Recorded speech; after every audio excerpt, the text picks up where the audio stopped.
Hello everyone! Do you want to create advanced, filterable, dynamic content loops in Gutenberg? Then, introducing the Essential Blocks Loop Builder feature. Using it, you can showcase dynamic content query loops without coding. Let's see how to do that. First, make sure that on your WordPress website, Essential Blocks and Essential Blocks Pro are installed and activated. From your WordPress dashboard, navigate to the Essential Blocks and then select the Block tab. From there, go to the Loop Builder and toggle the button to enable the feature. Now it is time to get started with the feature in Gutenberg. From the Gutenberg editor, select the section where you want to add the Loop Builder block. Click on the plus icon and select the column block. Now search for the Loop Builder block and select it. You can start blank or choose a template. After starting blank, you can add your post grid, and then from the right sidebar, you will find the option to customize. In the left sidebar, you will find an option to add a different Loop Builder block for different columns. Here you can design a section for single content and beside listicle content.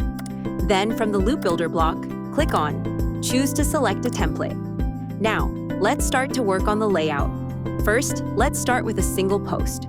From the left bar, select the Loop Builder, and from there, delete the pagination for the single post. Adjust the column size to match the featured post size. Now, click on the plus icon to add the advanced heading for the post. Adjust the heading at the top of the post. Give a heading for the section inside the Loop Builder. You can also add more details for the section. Here, duplicate the post meta to add more meta tag details for this post. Select the post meta and go to the right bar to customize the meta tag on the column. You can select the author meta and the published date from there. In the Loop Builder menu, you can also choose to display blog posts from a specific author. Select the author's name, and the specific author's blog will be in the featured section. To showcase this section as the featured post, select the advanced heading, and from the right bar option, add the custom heading for this section. You can also customize the heading as you want from the Style tab. Let's go to another Loop Builder for all the blog posts. From the right bar, add how many posts you want to show on the combined blog section. To identify this section, add the advanced heading, then drag it above the Loop Builder section. Give the name of the advanced heading for this section and style it accordingly. Go back to the Loop Builder and select which type of content you want to show. You can also select the order and the specific author's name for this section.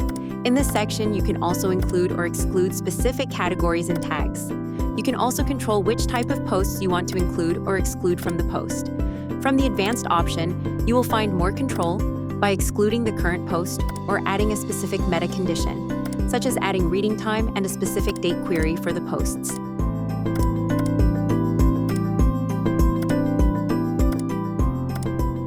Now to add Loop Builder pagination, select Loop Pagination. From the right bar, you will find different options to change the pagination. You can select specific page numbers, select previous last options. From the arrow/label settings, choose specific arrow types. Go to the Style tab to add different text colors for the pagination.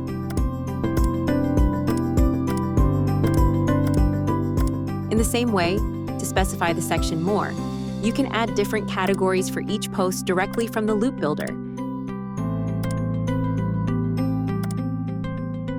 Click on the Save button to save the changes. Now, on your website, you will see all the featured posts, and other posts are customized accordingly with the help of Loop Builder. That is how you can show your posts on the website in a more organized way.